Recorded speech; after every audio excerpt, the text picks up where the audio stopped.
నేటి ప్రపంచంలో ఏం తినాలన్నా ప్రజలు వణికిపోతున్నారు. ఇప్పుడున్న పరిస్థితుల్లో ఆయిల్ లేని ఆహార పదార్థాలు తినాలంటే కష్టమే. మనం రోజు తినే ఆ నూనెలే మనల్ని తినేస్తాయంటే నమ్మక తప్పదు.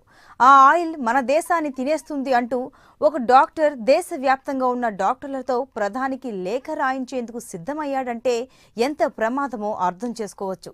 అసలు ఆ ఆయిల్ ఏంటో మీరు తెలుసుకోండి.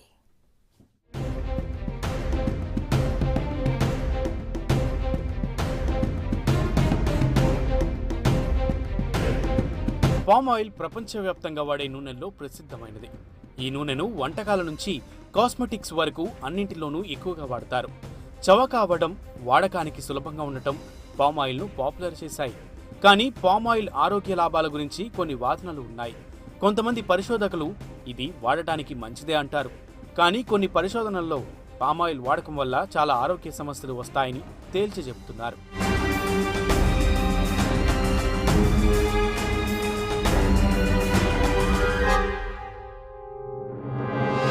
మనం తినే ప్రతి ఆహార పదార్థాల్లో ఆయిల్ వాడతాం. ముఖ్యంగా మార్కెట్లో అతి తక్కువ ధరలో దొరికే పామ్ ఆయిల్ నూనె వాడకానికి పేద మధ్యతరగతి ప్రజలు ఆసక్తి చూపుతున్నారు. ప్రపంచంలోనే మన దేశం పామ్ ఆయిల్ ఇంపోర్ట్ చేసుకోవడంలో నెంబర్ 1 స్థానంలో ఉంది. ముఖ్యంగా పామ్ ఆయిల్లో సాచురేటెడ్ కొవ్వు ఉంటుంది కాబట్టి క్రమం తప్పకుండా వాడితే గుండె జబ్బులు వచ్చే అవకాశాలు ఎక్కువగా ఉన్నాయని వైద్యులు అంటున్నారు. సాచురేటెడ్ కొవ్వులు గుండెకి మంచివి కావు. కొలెస్ట్రాల్ పెరిగి గుండె జబ్బులు వస్తాయని, ప్రజలు పామ్ ఆయిల్కి దూరంగా ఉండాలని డాక్టర్లు సూచిస్తున్నారు. పామ్ ఆయిల్లో సాచురేటెడ్ ఫ్యాట్ అనేది ఎక్కువ ఉంటుంది కాబట్టి అది తింటే హానికరం. అలాగే నెయ్యి, కొబ్బరి నూనె లాంటివి తినొద్దు. మీరు తినాల్సిన వల్ల rice bran oil, sunflower oil, పొద్దుతిరుగుడు పువ్వు నూనె ఎక్కువ తినండి అని చెప్పేవాళ్ళం. కన్సంప్షన్ పెంచకండి. 100 ml 200 ml తాగికండి, అప్పుడు హార్ట్ అటాక్ రావడం ఖాయం. పామ్ ఆయిల్లో క్యాలరీలు ఎక్కువగా ఉండి స్థూలకాయం వచ్చే అవకాశాలు ఎక్కువని వైద్యులు పేర్కొన్నారు. రోజు పామ్ ఆయిల్ వాడటం వల్ల కొవ్వు కణాల్లో కొవ్వు చేరి బరువు పెరిగేలా చేసి ఊబకాయం వచ్చేలా చేస్తోంది. పామ్ ఆయిల్లో ఉండే ఎక్కువ సాచురేటెడ్ కొవ్వు మెటబాలిక్ వ్యాధులకి కారణమవుతుందని, పామిటిక్ యాసిడ్ కొవ్వు ఆక్సిడేషన్ వేగం తక్కువ అవడానికి కారణమవుతుందని, దీనివల్ల శ్వాసక్రియ వ్యాధులు వస్తాయంటున్నారు వైద్యులు. ధూమపానం కంటే పామ్ ఆయిల్ అత్యంత ప్రమాదకరమని పలువురు డాక్టర్లు హెచ్చరిస్తున్నారు. పామ్ ఆయిల్ అనేది చాలా ఫుడ్ ఐటమ్స్లో ఇప్పుడు కనబడుతుందన్నమాట. ఇంతకుముందు ఎలా ఉండేదంటే పామ్ ఆయిల్ అనేది చాలా చీప్గా వచ్చేది కాబట్టి పేదవాళ్ళు, తర్వాత బిలో పావర్టీ లైన్లో ఉండేవాళ్ళే పామ్ ఆయిల్ని ఎక్కువ యూజ్ చేసేదన్నమాట. అందులోనూ మన గవర్నమెంట్ ఫుడ్ సప్లై స్కీమ్లో కూడా పామ్ ఆయిల్ అనేది ఇచ్చేది తక్కువ ధరకి. దాని కన్సంప్షన్ అనేది కామన్ మ్యాన్కి ఎక్కువగా ఉండేది.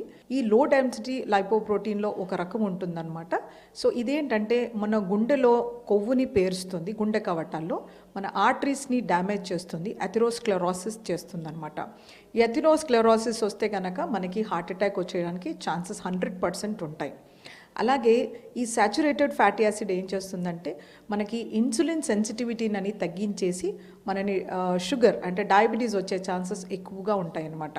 ఫార్మాస్యూటికల్ సంస్థ కోసం మెడికల్ డైరెక్టర్గా పనిచేస్తున్న డాక్టర్ శ్రీనివాస్ పామ్ ఆయిల్ అనేది ధూమపానం కంటే చాలా ప్రమాదకరమైందంటూ ఆవేదన వ్యక్తం చేస్తున్నారు. పామ్ ఆయిల్ వాడితే భవిష్యత్తులో ఆరోగ్య సమస్యలు తలెత్తుతాయని ఆయన సూచించారు. వరల్డ్ ఎకనామిక్ ఫోరం యువతలో చనిపోయే 50% మంది డయాబెటీస్, హార్ట్ డిసీజ్ వల్ల చనిపోతున్నారని అంచనా వేశారు. పామ్ ఆయిల్ వల్ల వచ్చే ఆరోగ్య సమస్య, ఇతర అంశాలపై ప్రధానమంత్రికి లేఖ రాసినట్లు వెల్లడించారు. భవిష్యత్ తరాన్ని కాపాడాలనే ఉద్దేశంతో కొన్ని చర్యలు తీసుకోవడానికి దేశవ్యాప్తంగా ఉన్న వైద్యుల నుంచి ఇటువంటి లేఖలను తీసుకునే ప్రక్రియలో ఉన్నారు.